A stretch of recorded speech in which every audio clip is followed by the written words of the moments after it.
You're watching Sun News Network.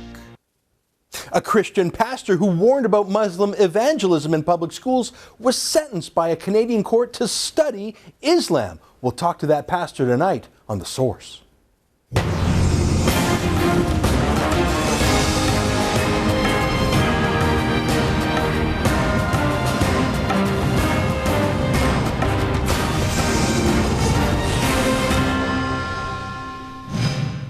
14 years ago, a self-styled Christian pastor named Mark Harding was worried about a Toronto high school called Weston Collegiate. He had heard that the school auditorium was being used as a makeshift mosque every Friday afternoon and that pamphlets promoting Islam were being handed out on school property. This, of course, is illegal in Canadian public schools, at least for any other religion. Reverend Harding put together some homemade pamphlets himself and handed them out in the neighborhood around the school. His pamphlets weren't the most diplomatic things ever written, and what he lacked in eloquence he made up for in enthusiasm. He wrote that Weston Collegiate had been, quote, turned into a mosque, and that, quote, teaching a false religion is always very dangerous, but teaching this particular violent religion in school is a very serious mistake. That's what he wrote. He also wrote that Islam is, quote, full of hate and violence, and that Muslims are, quote, violent and hateful towards Jews, Christians, and anyone else that denies or objects to their false religion. And he said that Muslims in other parts of the world committed violent acts and that, quote, the Muslims who commit these crimes are no different than the Muslim believers living here in Toronto. There was more, but I think you get the picture. Reverend Harding was charged with a crime by police. A crime. Now, you might charge Harding with rudeness, or ethnocentrism, or being mean, or painting all Muslims with the same brush. You might say he was being unneighborly. But a crime? A crime to criticize Islam being taught in a public school because Reverend Harding truly believes it's a false faith and a violent one. Hey, what about freedom of speech? What about freedom of religion? Reverend Harding didn't commit any violence. He didn't threaten any violence. He didn't counsel any violence. He didn't hurt anybody. He didn't hurt any property. But he hurt some feelings, and this apparently is a crime in Canada. Section 319 of the Criminal Code. In fact, it's not just a thought crime, it's a feelings crime. Because if you incite feelings of hatred, that's a crime. Let's look at the law together. I got it on my super big iPad here. This is the website from the Department of Justice. That's where you can look up basically any law in the country. This is Section 319 of the Criminal Code. I'm just going to read it to you. Look at this iPad. Look at that. Huh. Everyone who communicates statements in public inciting hatred against an identifiable group is guilty of an indictable offense. You can be sentenced to 2 years in jail or a summary conviction. Everyone who, by communicating statements other than in a private conversation, willfully promotes hatred is guilty of. Anyway, but here's the defenses. No person shall be convicted if the statements are true, if he was arguing them in good faith, if they were in the public interest, or if he thought he was pointing out for removal matters that would tend to promote other hate in the country. Anyways, it is a thought crime, a word crime, a feeling crime. There you have it. We have emotion crimes in Canada. I'll talk about the defenses in a bit. But if you feel a certain way, if you get people, it's gone now, but we read through. If you cause people to feel hatred, that's a crime. Is there anything in politics or religion or even sports or art that doesn't elicit feelings of love and hate, respect and contempt? If you never hate anything in your life, you are not normal. And if all it took to stop people feeling bad or hate was for Parliament to pass the Love Each Other Act, we'd have done that a long time ago. Listen, having hurt feelings or hard feelings is a basic human right, actually. It's part of free speech, of free expression, of freedom of the press, of freedom of religion. Well, Reverend Harding's case went to trial under that Section 319, and he lost. And he appealed, and he lost, and he appealed again, and he lost again. And he appealed again to the Supreme Court of Canada, but they refused to hear his case. Now, Reverend Harding wound up sentenced to 3-month conditional sentences, and he actually served 2 days in jail. I'm going to ask him about that. But the condition for not going to jail was that he do 340 hours of community service under the direction of the Islamic Society of North America. And they said that his community service was to study a book called Towards Understanding Islam. A book that declares Reverend Harding and other non-Muslims as infidels, derogatorily called kafirs. It's the perfect sentence for a thought crime, isn't it? You take a Christian pastor and you force him to study Islam. It shows what Reverend Harding's real mistake was, not submitting to Islam in the first place. Stop for a moment. Could you ever, in a million years, imagine a Canadian court ordering a Muslim imam, say or a radical like one of the Toronto 18 terrorists, to study Christianity at the hands of a Christian missionary? Could you imagine if a court ordered a Muslim to study Christianity? Amnesty International would go to Code Red, the Canadian Civil Liberties Association would go to DEFCON 1, the CBC would do a 5-part series on this, the United Nations would condemn Canada, there would be riots in the Arab world. But our own Canadian government basically put Reverend Harding on trial for blasphemy. He didn't do anything violent. He just believed the wrong things. But look at those things that he believed. He warned about Muslim violence overseas coming to Canada, and indeed it has. Not just massive terrorist threats like the conspiracy cooked up by the Toronto 18, who plotted to bomb Toronto and Ottawa, but also honor killings of Muslim girls in Canada who refused to submit to medieval dress codes. Reverend Harding warned about Muslim incursions into public schools. Well, that's only accelerated, as we know from the Valley Park Middle School, which uses its cafeteria every Friday as a mosque, using public funds. Perhaps Reverend Harding could have been clearer. Perhaps he could have criticized some Muslims or fundamentalist Muslims instead of all Muslims. In fact, the judges spent a lot of time on this distinction as if one version of saying that is a crime and the other isn't. Hey, maybe you and I should be careful too when we say the Germans started World War II or the Japanese attacked Pearl Harbor, because I guess it's not all Germans attacked them and not all Japanese flew the plane, so that's clearly a hate crime. Look, why haven't you ever heard of Reverend Mark Harding before? Why have you not heard of this scandal, this case? Went all the way up to the Ontario Court of Appeal. I'll tell you why you haven't heard of it. Because until the Sun News Network came along, the consensus media, the think-alikes in the CBC and the Toronto Star and all the other politically correct media didn't think there was a problem with convicting this man of a thought crime. The Civil Liberties Association couldn't give a damn because they don't like Reverend Mark Harding, because he's not a fancy person. He's not polished. He's not a liberal. He's a Christian. That's why they don't give a damn.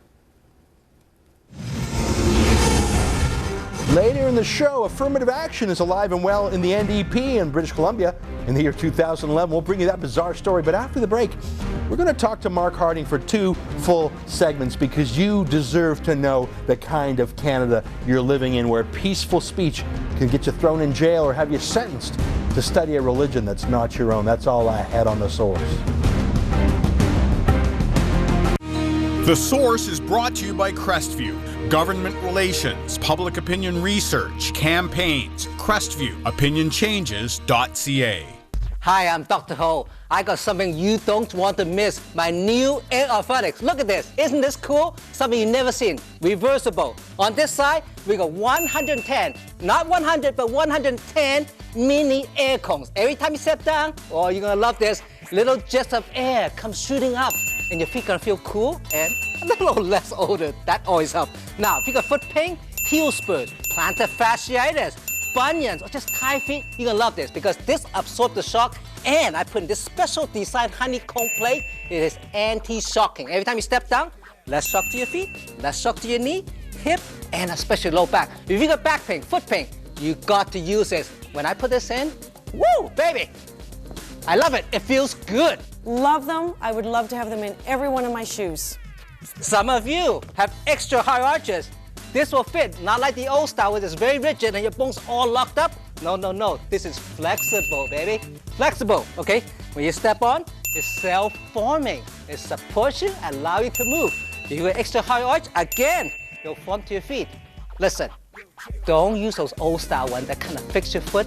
This absorb your shock, keep your feet nice and cool. It's anti-shocking, and it got little jet cones. Not only that, you're gonna love this. How many of you love a foot massage any day? You're gonna try this, even without your shoes. It's reversible, look at it. I step on, oh, the best foot massage back there. It's like kneading and squeezing, hitting all those reflexology points. It just gets all the energy flowing. I love it, try it, you will love it too.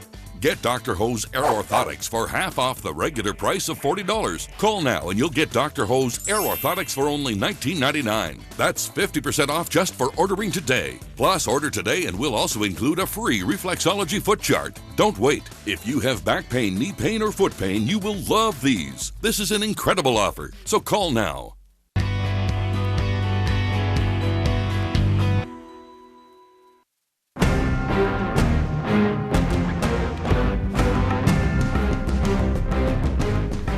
"14 years ago, this little newsletter was published. It's called The Ambition. I'm just reading it now for the first time. It's a Muslim evangelical tract written in English by a kid who went to Weston Collegiate here in Toronto. He talks about setting up a little prayer meeting in the public school, and teachers objected, but he didn't care. He pressed on.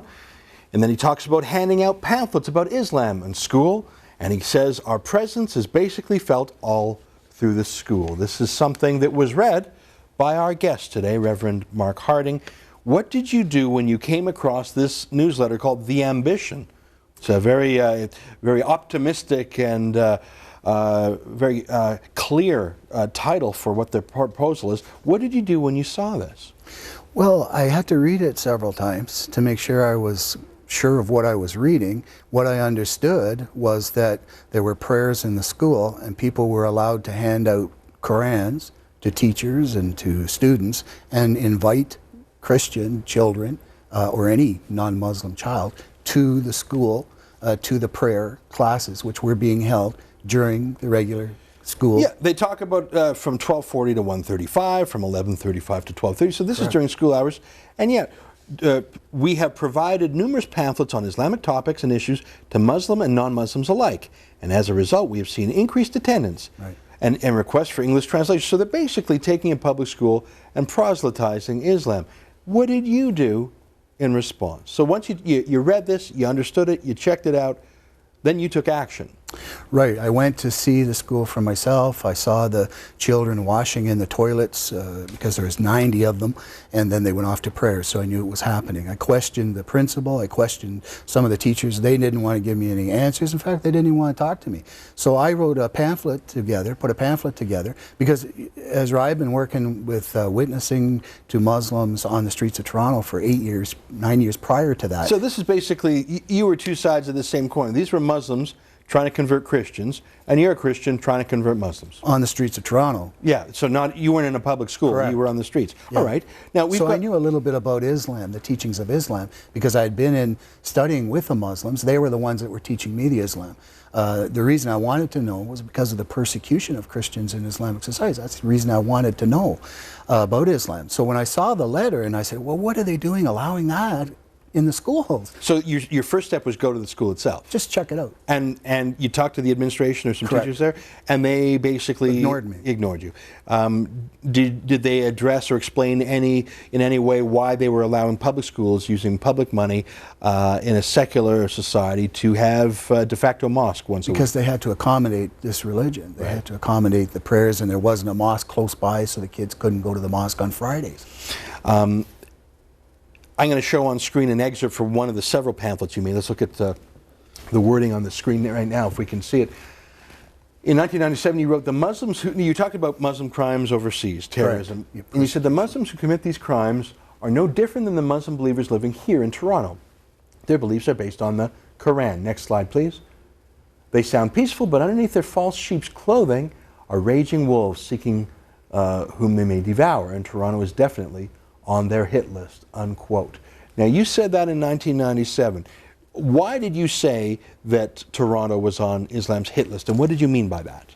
Well, I had talked to them, as I said, for 8 years. And during that 8 years... To Muslims on the street, you mean? Correct. And imams at a mosque. I was actually allowed to go into a mosque. Which mosque was that? Bloor in Dundas Street West. There's a mosque in... Oh, I know that one. Yeah. Yes, I do. I went there and tried to talk to the imam, but as the conversation got more and more detailed and fine-tuned as to my holy Bible and the truths that I hold dear and what they hold dear, we found that there was a problem. So what did you mean by hit list, though? Well, I was spit at because I questioned the Bible. I was swore at because I questioned the Quran, sorry. Yeah. And And I knew that there had been enough, I had been listening to enough of them to know that they wanted to turn Toronto into Islamic society, and they didn't care about anything else. Right. So, I looked at the persecution of Christians in Islamic societies, and I knew the reason, because we feel different. We have different teachings. We can't agree with each other. So the more attention that brings to Toronto, it's going to bring tension between the Muslims and the Christians. It was just that way. Now, you mentioned violence. We've started to see some Islamic fundamentalist violence in this city. We've seen honor killings of young women like Aqsa Parvez. We've seen the arrest of the Toronto 18. Do you feel that your warnings have been, in fact, vindicated in some way? Yes, I do. And I knew that that would take place. My concern was not that there would be fighting between Christians and Muslims. My concern was to be that the non-Christians, the non-Muslim, non-Christians, who will not react to this type of thing happening in our country, and like that fella in Holland, just like that guy. I mean, he took it out. He has he doesn't believe in the God of Israel. He's not a Christian, and he killed people. And that's what I was trying to avoid. You're talking about Anders Breivik in Oslo, Norway. Yes. Well, let me ask you this. I read the court rulings against you, and one of the things that the judges seemed to turn on was the fact that you said Muslims instead of some Muslims. You didn't say Islamic fundamentalists. You didn't say Islamists. You just said Muslims. Now, my point of view is that that's a fine point. If you want to be more accurate, I think, would you acknowledge to me that most Muslims, of course, are not violent? Would you acknowledge that? So, in retrospect, do you think you ought to have said, just in terms of accuracy, not in terms of submission to our censors, but in terms of accuracy, would it be more accurate to say that some Muslims, or even more accurately, radical Muslims or terrorists, want to be violent? I would say, Ezra, that it's not the Muslims at all. I would say that it's the teachings of Islam, it's the Quran, it's the Hadith that are causing the problems. But, that's a similar people argument. Don't. Yeah. But Muslims, all the Muslims, like Christians, they don't read the Holy Bible, they don't read the Quran, so they don't know what's in it. I mean, you know, now, it can't be all Muslims. It's stupid.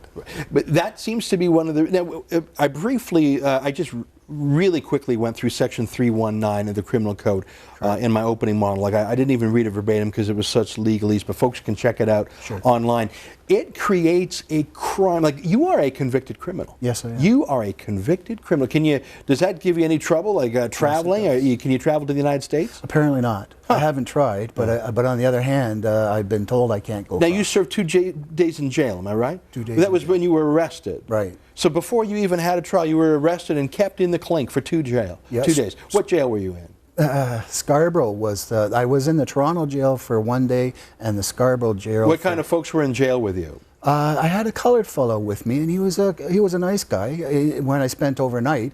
But when they put me into the first place in Scarborough, where they held me till I went into the camp, there was like 15, 20 Muslims in there and 2 Christians. I'm not talking about their racial background. I'm talking about what they were in there for crimes or I don't know what they were in there. Were these tough characters? They were, I think. Well, they looked tough. I don't know. All right. Well, you weren't hurt when you. But if they saw my picture on television and the television was going, I was worried. Okay. I was worried. We're talking to Reverend Mark Harding, a convicted criminal, convicted of Section 319 of our criminal code for spreading hate, for criticizing Islam, not fundamentalist Islam. He just said Islam. He spent 2 days in jail, and we'll talk more about his sentence after the break when we talk more on The Source. Welcome back. I'm talking to convicted criminal Mark Harding. Thanks for being here. Have you ever been convicted of any other crime besides this? No. What do you do when you're not committing hate crimes? You tell me you sort of are a street preacher. Is that right? Do you still do that? I'm a cabinet maker, but I'm also a street preacher, and I can't because of my health. I don't do it now. Yeah. How long were you in court for this whole thing? I believe it was a 2-week trial. A 2-week trial, and then there were appeals and appeals and appeals. Oh, and started in '97 and finished, what, 5 years later? Roughly, yeah.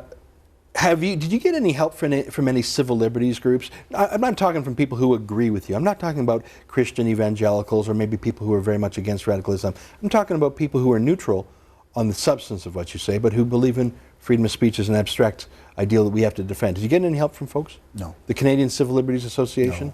No. Anyone who supports the separation of church and state, did they come to help you separate mosque and state? No. Did you ask for any help? Well, I believe I did send out a letter to certain groups asking for help, but Any I never got responses? any responses. Who paid for your lawyer? We had Pakistani Christians. I had Really? And Coptic Christians. Unbelievable. Folks from Arab and They Muslim knew lands. what I was going against, and and we met, and I talked to them, and they couldn't believe. And Now, help me They be helped me very out. accurate. In my opening monologue, I said you were sentenced to 2 concurrent 3-month conditional sentences. Is that right? I believe that's right. So Ezra. the only time in jail you spent were the 2 days, Right. but a conditional sentence means you don't go to jail on the condition that you do something. Was that condition that you spend 340 hours in community service with a Muslim group? Yes, And that was the Islamic Society of North America? that's correct. And now I understand that after 1 day with them, you appealed, and so. But tell me about that 1 day you spent with the Islamic Society of North America. Well, I didn't drive, and so it took me about 3 hours to get out there by bus from Toronto to Mississauga. So you had to go out there, and I what, had to go out what there. happened when you were there? Well, when I got in there, everybody was smiling and happy and pleased to meet me. And this gentleman came up and introduced himself, and he took me into the library. They had this extensive library where they offered books for sale, and he said, "You're welcome to any book here, any book you want." And I thought I was going in to lick stamps or paint walls, community service. Yeah. And so anyway, I was told that's what community service is. And so anyway, he put me in this small room, and he said, "Now, Mark, what we're going to do is we're going to teach you Islam the correct way, and I'm going to have 3 imams come in, and they're going to give you the lessons in Islamic teachings, and you're not allowed to say anything bad about Muhammad, don't say anything bad about Allah, and don't say anything bad about the Quran, or because I'm your supervisor, I will send you to jail." So the condition, when we talk about conditional sentencing, your condition for staying out of jail was that you do what this fella said, and this fella was with the Islamic Society of North America. And how did the court choose him? Apparently, my lawyer knew him. Huh. Peter Jervis was his name, and he was a good friend of this fella. So whose side was your lawyer on? Well, that's another story, Ezra. It's got a lot in there that I'm just actually. We're going through all the court case now. I'm going with a young lady, and she's quite astonished. Well, it sounds like 10 years too late. So you were in this room, and what happened? So did you start reading this book? No, I complained, and I said, "Look, Who did you complain to? This." Do you remember his name? No, Okay. I don't, unfortunately. But he was with the Islamic Society for North America? Yeah, he was I just don't remember his name right now. I'm not really good. No, that's fine. You know, sorry about that, Ezra. But anyway, I know who he is. I forget his name, but he was the president or the commissioner or whatever. Anyway, he was the boss, and I said to him, "Look, if I can't ask you questions about your religion, then what is the point of teaching me anything? Because what's the point of knowing about your religion if I can't ask any questions?" And what did he say? And he said, "Well, you can ask questions as long as they don't show hatred towards Islam." You see, that's what this was all about. It was the hatred towards Islam. That's what all the complaints were. You know, but let's stop there, because when I read through all the court cases and I read all the pamphlets that you did, and you were worried in large part about Muslim hate of Christians and Jews.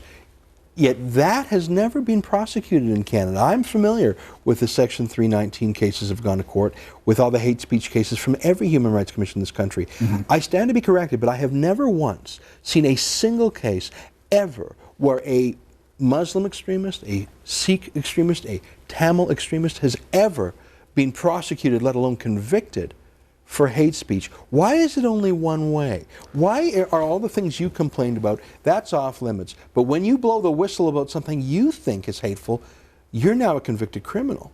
Yeah, and there was a lot of reasoning, a lot of good prospects for saying that you could charge a Muslim example for hate. I mean, I was spit at, I was swear at. I was surrounded by 200 Muslims on the street of Toronto one time. They surrounded me in front of that mosque that I was telling you about. They surrounded me. And they were spitting and yelling at me. Now, you're a bit of a troublemaker, I can see that. I'm a bit of a troublemaker too. I've never been convicted of a crime. Do you regard this experience as I mean, obviously, in many ways, it's a terrible experience, and you have the stigma of being a criminal, and you have to go through the process. But do you regard it as having been a positive thing in some ways? Yes, I do. My objective, Ezra, is to not only educate Muslims about the truth of the God of Israel, which they don't follow. Muhammad never followed the God of Israel. It's a wrong impression. It's wrong teaching. It's just completely wrong. But not only that, but I wanted to be able to show people, not necessarily Christians, but non-Muslims, the terror of Islamic teachings in an Islamic society. And those teachings are no different from the teachings here. The Quran's no different. I find you to be very articulate. You know, when I read the case, today's the first time we've ever talked. Frankly, I expected someone who was not articulate, not educated, who would, I mean, you have got some rough edges, I will say, but I expected more of a madman, to be frank. And I find you to be articulate, and I find you to have suffered at the hands, not of Islam, though. I think you've suffered at the hands of the Canadian courts. I think that, and the reason I asked you, do you think this is a positive thing, is because I think you could have been, and may yet still be, a symbol of political correct censorship where the Canadian legal system is hijacked by radicals used to censor people. I don't think you have become that symbol yet, because I think your story has not been told. Correct. I agree. Well, what are you going to do about it? Right now I'm working on a book, as I was telling everybody. Everyone's working on a book. When's the book going to come out? Well, I don't know. I'm not really... Do you talk about this? Do you go on radio shows? Has anyone given a damn? Is this the first time you've ever been on TV? Oh no, Michael Corrin was. Okay, well, he was great. I mean, Michael Corrin credit. He's amazing. He was the only intelligent person that I met in the whole. So Michael Corrin. Of course, I should have known. Yeah. Michael Corrin would have you on the show. He's got a show on our network. Yeah, I'm quite aware. I'll be watching it. Okay, good. Well, I'm sure he'll have you on. Other than Corrin, who's a very special man, he's a good has man. anyone put you on the show? Christine Williams, I think, on CTS. You're talking about the Christian channel. Michael Corrin was on the Christian channel. Oh, I never got on CBC. This is what's appalling to me, Reverend Harding. They never even talked to me. The CBC, I bet you I could Google their website and they don't even mention you. And CTV and the Globe and Mail and the Toronto Star. If you had, instead of wearing a black shirt, black pants, if you wore a black bandana and smashed windows in Toronto, they would have taken your case. If you would have read some anti-Harper message, they would have taken your case. If you would have done anything in sync with liberal political correctness, you would have had a bevy of lawyers at your beck and call. For sure. Because you're a slightly cranky, old-fashioned conservative troublemaker, they didn't give a damn. You know what the thing is, Reverend? The thing about free speech is if it's good for the goose, it's good for the gander. Correct. And we have to give freedom of speech to those we disagree with, or we don't get it for ourselves. What goes around comes around. Your case is a national embarrassment to our justice system. I even hate to use the word justice system. Yeah. Folks, you're watching The Source, which is the only place you'll find this kind of information.